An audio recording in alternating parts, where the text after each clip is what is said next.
Hello, urban কুইনে তোমাদের সকলকে স্বাগতম। দিনটা ছিল নীল পুজোর দিন। আগের থেকে সরি চেয়ে নিচ্ছি, সরি ফর লেট আপলোড, কারণ অনেক দিন পেরিয়ে গেছে যে নীল পুজো চলে গেছে। আমি জানি আমরা শিবরাত্রির দিন কি করলাম সেইগুলো বেসিক্যালি আমার কাছে ভিডিও ছিল, ভিডিও ক্লিপগুলো, সেগুলো আর এডিট করে দেওয়াই হচ্ছিল না। প্রথম গেছিলাম আমরা চারা গাছের দোকানে, তারপরে আমরা গেলাম ফুলের দোকানে, আর তারপরে দশকর্মা যাবতীয় যা যা কেনার, এরপরে মিষ্টির দোকান। এত রোদ ছিল বাইরে, তাড়াতাড়ি ফটাফট করে বাজারগুলো করে নিয়ে বাড়ি চলে এসেছি দুজনে। এবার আমি কিনেছিলাম একটা চারা গাছ, সেটা তোমরা দেখতে পাবে কি চারা গাছ। এই চারা গাছটা কিনেছিলাম, দেখতে ভালো লাগছিল, তাই জন্যই নিয়ে এসেছি। এই যে রোদে চুলের কি অবস্থা! ও বাবা, রোদ কেমন ছিল পারমিতা? বাবা সাংঘাতিক। তাও মুখে হাসি। আচ্ছা, দুপুরবেলা পুজো দিতে যাবো, রেডি হয়ে নিবি সাথে। শুনতেই তো পেলে দুপুরবেলায় রেডি হয়ে নেব, কারণ আমরা পরতে চলেছি শাড়ি। আর এই পাশে আশিসকে বললাম যে গাছটা একটুখানি পুঁতে দিতে ভালো মাটি দিয়ে, তাই এই জায়গায় একটু ভালো মাটি নিয়ে গাছটাকে ভালোভাবে পুঁতে দেওয়া হলো। দেখো, আজকাল কিন্তু মোটামুটি চারিদিকে গাছ কেটে ফেলা হচ্ছে। গাছ কেটে ফেলার যুগে তুমি যদি একটা গাছও দিনে রোপণ করতে পারো, সেটাই অনেক বড় ব্যাপার। এই গাছটা দেখো, এই গাছটা একটা ইউনিক গাছ, এটা এখানে পুঁতেছি। গাছটা কিন্তু বেশ ভালো লাগছিল। এবার জানি না গাছটা বাঁচবে কতদিন বা বাঁচবে কিনা, সবার হাতে কিন্তু গাছ বাঁচে না। তো এই গোলাপি ফুলগুলো দেখছো, সেটা অনেক মন করে আমি কিনেছি। আর গাছটা ভালোভাবে বড় হলে বাড়ির চারপাশে ফুলে ভর্তি হয়ে থাকবে, সেটা ভেবেই কিন্তু আমি নিয়ে এসেছি। দেখা যাক, এবার গাছটা ভালোভাবে রোপণ করলে ভালোভাবে বাঁচলেই হয়। তো অনেক মন দিয়ে গাছটাকে যত্ন করে আশিস দেখো কত সুন্দর করে গাছটাকে পুঁতে দিচ্ছে মাটিতে।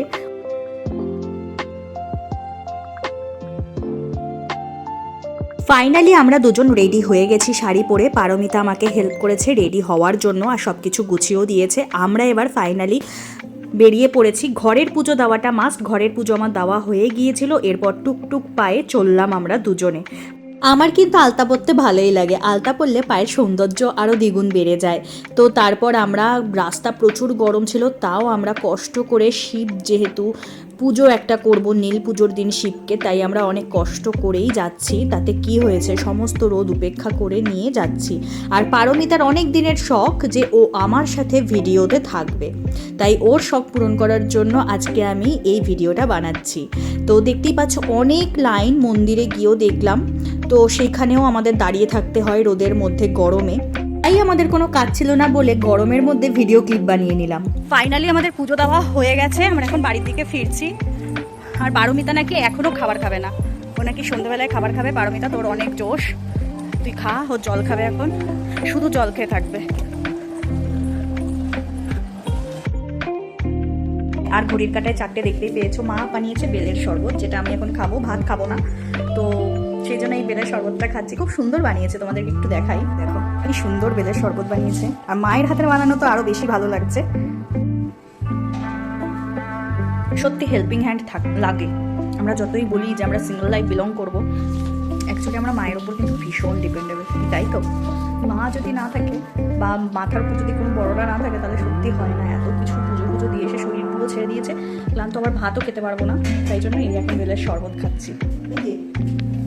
এর পাশাপাশি মা তরমুজ, সাবু সমস্ত কিছু রেডি রেখেছিল আমার জন্য, কিন্তু আমি খেয়েছি, আমার শাশুড়ি বানিয়েছিল গরম গরম ফুলকো লুচি আর কুমড়োর তরকারি, যেটা আমাদের শ্বশুরবাড়ির নিয়ম যে নীল পুজোর পরে খেতে হয়। তারপরে আর কি, এই পুচকিটাকে চটকাতে আমি এইখানেই দিনটা শেষ করলাম। আর আজকের দিনটা মোটামুটি ভালোই কাটলো। তো কেমন লাগলো তোমাদের ভিডিওটা যদি ভালো লাগে ছোট করে লাইক আর সাবস্ক্রাইব করে দিও। দেখা হচ্ছে নেক্সট ভিডিওতে। বাই।